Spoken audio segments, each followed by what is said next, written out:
Well, I will say that there are a lot of days when I think maybe it would be a great idea to move off to some Caribbean island or some foreign country and sway in a hammock on the beach and that sort of thing. Or as one of my friends used to say, go sell coconuts on the beach or rent surfboards to tourists.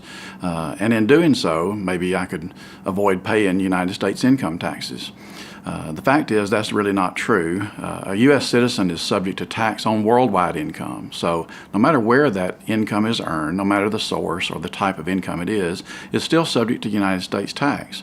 This was actually a rule that was established way back in the early days of the Civil War to prevent citizens from deciding that they would move their wealth overseas. They would avoid their military obligations as well as paying U.S. income taxes. So that rule was set up a long, long time ago. Now, a U.S. citizen is required to still file tax returns in the same way, the regular Form 1040 that you have to file. You get an extra 2 months of automatic extension if you happen to be out of the country on the day that it's due. But you also have to file estate tax returns, gift tax returns, and pay estimated taxes, the same as if you were here. Now, there are certain ways to minimize or reduce that U.S. income tax on that foreign money.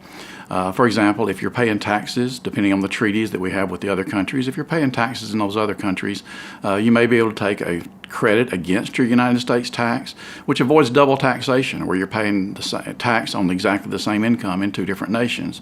And so you're able to take that credit. You can also elect to take an itemized deduction. And there are certain exclusions for kinds of income, depending on the nature of the income that you may have, that you can exclude certain amounts. So there are ways around that. It's a very complicated area, so obviously you need someone who understands all those things. So it is really important to understand that worldwide income is taxed. That's the biggest misconception I think there could be about international taxation. I really want to be sure in those kind of situations, like I said, it sounds like a great idea to be on that beach laying there. Sounds like a great idea right now, as a matter of fact. But I certainly don't want to fail to live up to the U.S. tax law, and in doing so, get a transfer from that hammock on the beach to United States jail.